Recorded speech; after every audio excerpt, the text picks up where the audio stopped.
स्वामी जी, कबूतर को लेकर के एक बात कही जा रही है। कबूतर जो अमन का परिंदा है, शांति का परिंदा कहा जाता है, शांति का पैगाम देता है, उस पर बीमारियों की अशांति फैलाने का इल्ज़ाम लग रहा है। अब सोसाइटीज़ में बहुत सारी जो सोसाइटीज़ हैं वहाँ पर बहुत सारे कबूतरों की तादाद बढ़ गई है और वो एक तरह का इन्फेक्शन फैला रहे हैं, ऐसा लोग कहते हैं, जिसकी वजह से लंग्स को नुकसान हो रहा है और लंग्स रिलेटेड प्रॉब्लम हो रही हैं। तो स्वामी जी, योगाभ्यास के साथ साथ ज़रा ये बताइए कि इससे कैसे निपटा जाए। क्या वाकई कबूतर जो है वो एक तरह का इन्फेक्शन फैला रहे हैं, तो इससे बचा कैसे जाए? कबूतर की जो विष्ठा होती है उससे ये लंग के एल्वेओलाइज के ऊपर ये बुरा असर पड़ता है और उससे सामान्य रूप से सर्दी जुकाम से लेकर के पूरी रेस्पिरेटरी पर उसका असर पड़ता है। और उससे बचने के लिए मैं 2-3 तो आसन बताता हूँ। एक तो अभी बता ही रहा था ये अभ्यास, फिर गोमुखासन, उष्ट्रासन, भुजंगासन, धनुरासन और चक्रासन जो कर सके तो बहुत अच्छी बात है।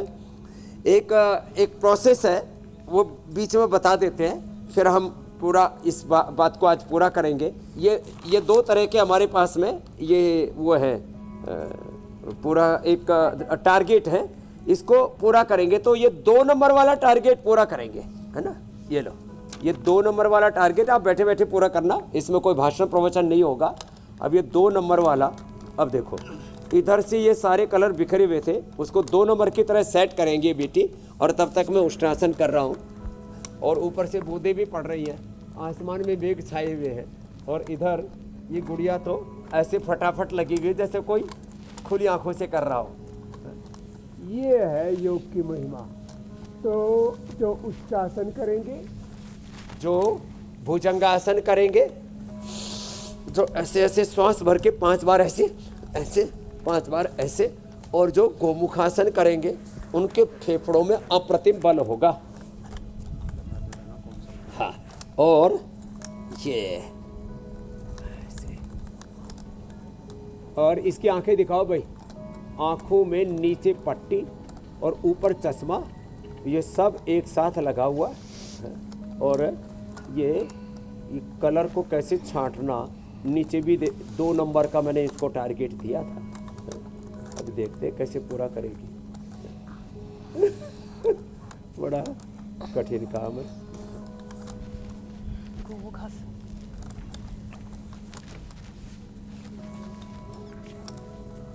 ये रहा। अरे ये तो जैसे यहाँ है ऐसे ही पूरा कर दिया। एक बार जोरदार तालियां हो जाए भाई बिटिया के लिए। कमाल है। और उन्होंने ऐसे काम कर रही थी तो चमत्कार लगता है कैसे से भी ना हो, पता नहीं कौन सा किधर घुस जाता है। क्या नाम है बाबू? माही। माही के लिए जोरदार तालियां हो जाए भाई। चलो बेटा, बहुत बहुत आशीर्वाद लो। ये खाना बाल प्राश। तो ये गोमुखासन में बता रहा था।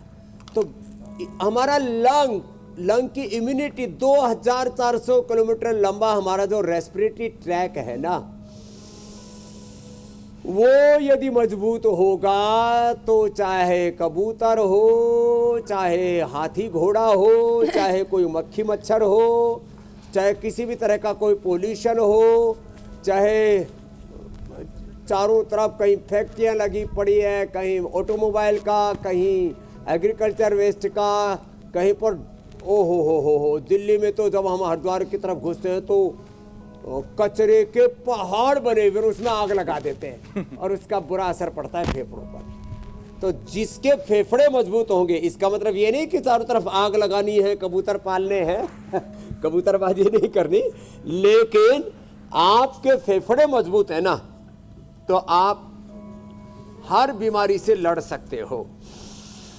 फेफड़ों को मजबूत बनाने के लिए 2400 किलोमीटर लंबा आपका जो रेस्पिरेटरी ट्रैक है, उसके लिए सांसारी ब्रोनकोम के अलावा जो हमने इधर बताया हुआ है, हम चना खिलाते हैं, खजूर खिलाते हैं। इसलिए आज हमने खजूर और चना यहीं रखा हुआ है और सारी चीज़ें बंद कर देते हैं। उसको मुलेठी का या सांसारी का ही काढ़ा पिलाते हैं। हाँ, और चाय के स्थान पर दिव्य पेय पिलाते हैं और उसको ये दिव्य पे और उसको हम कहते हैं भाई अपने इससे भी प्रैक्टिस करो।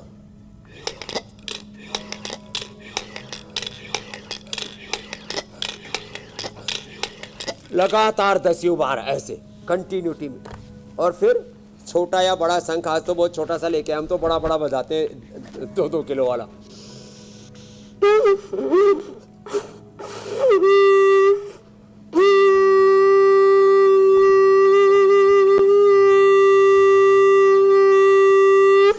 ऐसे शंख बजाया करे। भस्त्रिका किया करे, कपालभाति अनुलोम विलोम क्या करे। कुछ दिनों तक घी बंद करना पड़ेगा। वैसे तो सुबह सुबह गोधन अर्क और बाद में घृतपान के लिए मैं बोलता हूँ, उनको क्या करना पड़ेगा, सुबह सुबह अनार और पपीता खाना होगा। फेफड़े और ज़्यादा ही कमज़ोर है तो थोड़ा बच्चों को, जैसे मैं अभी बिटिया माही को बालप्रास दिया, बच्चों को बालप्रास, बड़ों को च्यवनप्राश या गुड़ वाला च्यवनप्राश ये खिलाया करें। इससे फेफड़े इतने मजबूत हो जाएंगे, किसी भी प्रकार के जीव जंतु से कोई आपको एलर्जी, कोई ब्रोंकाइटिस और अलग अलग प्रकार के जो लंग डिजीज है वो नहीं होंगे। ये एकदम गारंटेड बात तो है। अपने लंग्स को इतना फौलादी बना लीजिए भी सारे फेफड़े के, लंग के, हार्ट के सारे पॉइंट दब जाते हैं। एक बार जोर से हंस लो, अरे जोर से तो हंसो। ये डॉक्टर तो इसलिए हंस रही है, इसका माइस्थेनिया ग्रेविस ठीक हो गया, ये दूसरे डॉक्टर का माइग्रेन भी ठीक हो गया। पहले तो ये मेरे को कोसता रहता था, अरे बाबा बुबा ऐसे ही होते हैं, अब कहते हैं अरे बाबा बाबा। अब तो ठीक हो रहे। ये दुबई से आई है बेटी हमारी, क्या नाम बेटा, स्वाति। इसको थायराइड में गांठ हो गई थी यार, इसने वो ठीक कर ली, थायराइड तक की गांठ है। अद्भुत लाभ पाया भाई स्वाति के, एक बार जोरदार अभिनंदन। 2 महीने से ही डटी हुई है। दुबई के डॉक्टर्स ने बोल दिया था कि भाई गई है तो काम से। तो ये तो एक तो गरारा कराते हैं, ये देखो ये एलोवेरा, हल्दी और अमरूद, इसके पत्तों का गरारा कर लो। हाँ, ये कितनी उम्र है बेटा स्वाति? बाबा जी 35। बाबा जी ऑल थैंक्स टू यू। अगर आप मार्ग नहीं दिखाते तो मैं चलती कैसे। और जैसे मेरे जैसे लोग यहाँ पे बहुत पहले ठीक होके गए, मैंने उनकी टेस्टिमोनी सुनी, उससे प्रेरणा लेके मैं यहाँ पे आई।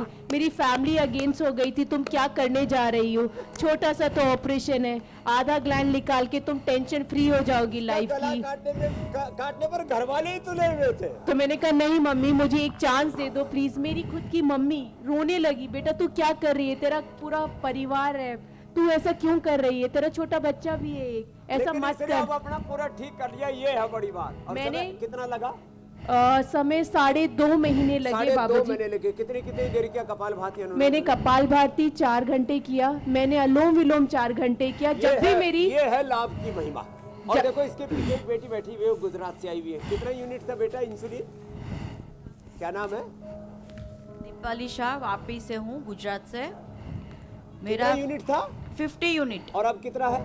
अभी 10 यूनिट। 10 यूनिट। योगा से ही मैं बेनिफिट मिला है मुझे। योग से और खीरा करेला टमाटर का हाँ, जूस। जूस बीपी पीते की हैं। भी कितनी गोली खाती थी?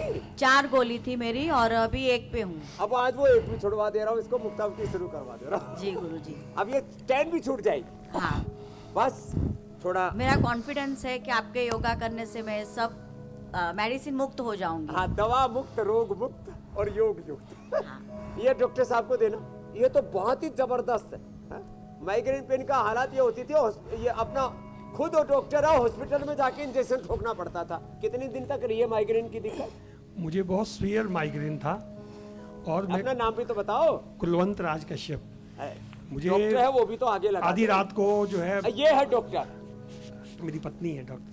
हाँ, तो डॉक्टर, अच्छा डॉक्टर की पत्नी डॉक्टर नहीं होती है, तो डॉक्टर जी पत्नी का पति। मुझे रात को उठ के इंजेक्शन लगाने के लिए हॉस्पिटल जाना पड़ता था और इतना दिल करता था कि बहुत असहनीय पीड़ा होती थी। लेकिन मैंने ये अनुलोम विलोम से एकदम जो है, अब मुझे भूल गया हूँ कि माइग्रेन क्या होता है, इसको माइग्रेन देना। कैसे होता है। ये नाम बता, क्या नाम है?